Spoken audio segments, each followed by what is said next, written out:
जीव का इस संसार में प्रागट्य उत्पन्न कैसे जीव हुआ, संसार में ये जीव आया कैसे, इस संसार में जीव का आने का तरीका कैसे है। बोले भैया देखो, सबसे पहले तो अपने कर्म अनुसार जीव अपना स्थान चुनता है। कहाँ हमारा जन्म होना है, कौन से वंश में होना है, कौन से परिवार में होना है, ये सब हमारे पूर्व के कर्म निर्धारित करते हैं, भाग्य नहीं। अब जैसे कोई कहे ना, भाग्य से भैया कोई अमीर बन गया, भाग्य से कोई उच्च कुलीय घर में पैदा हो गया। भाग्य क्या है? भाग्य कर्मों का परिणाम ही भाग्य कहा जाता है। तो भाग्य भी अगर कोई मानता है तो उसके पीछे भी कर्म ही है उसके, उसने अच्छा किया होगा तो उसके कारण वो भाग्य बना, स्थान निश्चित हो गया, देश निश्चित हो गया।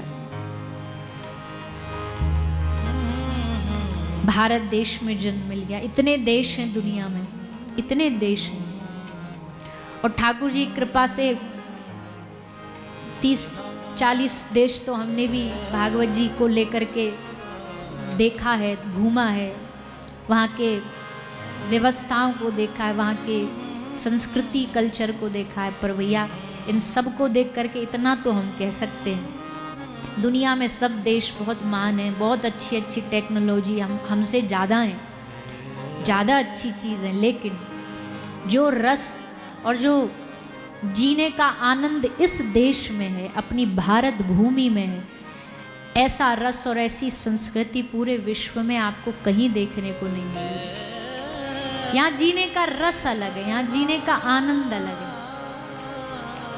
सब भीड़ भड़क्का में जीते हैं, खूब एक दूसरे से मिलजुल करके। न किसी के घर की चाय बनाते बनाते चीनी खत्म हो गई तो पड़ोसी से मांग लाओ, घंटी बजा करके, वहीं पास में तो रहता है। अब वहाँ विदेशों में तो पड़ोसी का नाम ही नहीं पता कि भैया कौन है।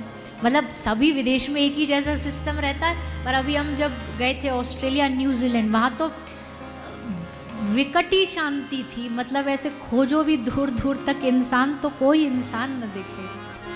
पूरा रास्ता, कई रास्ते हमने खूब वहाँ 6-8 घंटे रोड पर ड्राइव करके गए थे, इंसान ही न दिखे, कोई मनुष्य का मुंह माथा ही न दिखे। रास्ता भटक जाओ तो पूछो कौन से, यहाँ तो कहीं भी ऑटो ड्राइवर से पूछ लो, कहीं भी रुक जाओ, कुछ भी खा लो। अच्छा, खान पान की अलग समस्या, किसी भी देश में चले जाओ सात्विक भोजन ढूंढ ढूंढ के मर जाओ, इतनी समस्या। भोजन करो भी डर लगा रहता है भैया यहाँ कुछ गड़बड़ ना हो। कह तो रहे शुद्ध सात्विक है, पर अपने देश में फिर भी बहुत भगवान की कृपा है, बहुत कुछ अभी संभला हुआ है और संभालना भी है भैया आगे के लिए, आगे भविष्य के लिए। अपने बच्चों को ऐसा देश, ऐसा राष्ट्र दे के जाना है जो खुशहाल हो, जो आनंद में हो, जो प्रेम में हो। और वो तभी होगा जब हम अपनी संस्कृति का निर्वाण करेंगे, अपनी वेशभूषा का, अपने खान पान को बचा करके रखेंगे, अपने संस्कारों को बचा करके रखेंगे।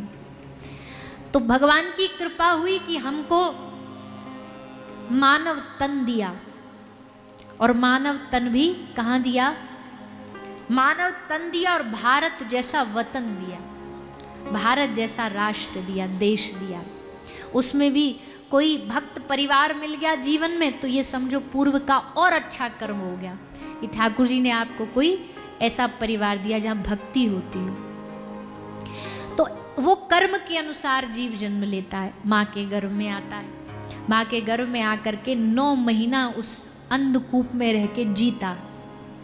इस संसार में अगर कोई पूछे नर्क कहाँ है, तो जीवन का सबसे कष्टमय समय, जीवन का सबसे दुखमय समय जो इंसान का बीतता वो गर्भ में बीतता। 9 महीना जो गर्भ में जीव रहता है, उससे ज़्यादा उसको जीवन में इतने कष्ट नहीं है जितने गर्भ में कष्ट है। और दिक्कत यह है कि वहाँ तो कुछ सुनने वाला भी नहीं, कोई तुम्हारा दुख बांटने वाला भी नहीं है। रोते रहो, चीखते रहो, चिल्लाते रहो। घर वाले खुशियाँ मना रहे हैं कि भैया घर में कुलदीपक वंशज पैदा होने वाला, उससे पूछो गर्भ के बालक पर क्या बीत रही है। और ये कोई किसी दूसरे का अनुभव थोड़ी है, हम यहाँ जितने बैठे सब इसका अनुभव कर चुके हैं, पर भूल गए हैं अभी स्मरण में नहीं है। कर्म में बड़ा कष्ट जीव सहन करता है, खूब कष्ट सहन करता है, रोता है, भगवान को याद करता है, पुकारता है, नाथ बचा लो, मेरी रक्षा कर लो, मुझे यहाँ से बाहर निकाल दो, एक बार मौका दे दो, एक बार अवसर दे दो। और भगवान कृपा करते हैं जीव पर। 9 महीने क्या क्या होता है, पहले महीने दूसरे महीने सब वर्णन भागवत जी में किया, और फिर अंत में 9वें महीने में जीव गर्भ से बाहर आता है। गर्भ से बाहर आकर के उसे संसार दिखाई देता। अभी तक संसार का इतना कुछ ज्ञान नहीं है, अभी संसार के बारे में कुछ पता नहीं, आंखें बंद, मुट्ठी बंद, मुंह बंद। धीरे धीरे धीरे फिर हाथ की मुट्ठी खुलने लग गई, आंख खुलने लग गई, मुख खुलने लग गया। भगवान ने वहां भी गर्भ में भी बचाया, और फिर अब पता है बच्चा है, कुछ खा तो सकता नहीं, रोटी तो ध्यान रखने के लिए क्या किया, माँ के स्तनों से दूध दे दिया कि ये भूखा ना मरे, इसकी रक्षा। आप कहते हो भगवान हम पर कृपा नहीं, अरे देखो ठाकुर जी कैसे कदम कदम पर पे हिसाब रखते हैं।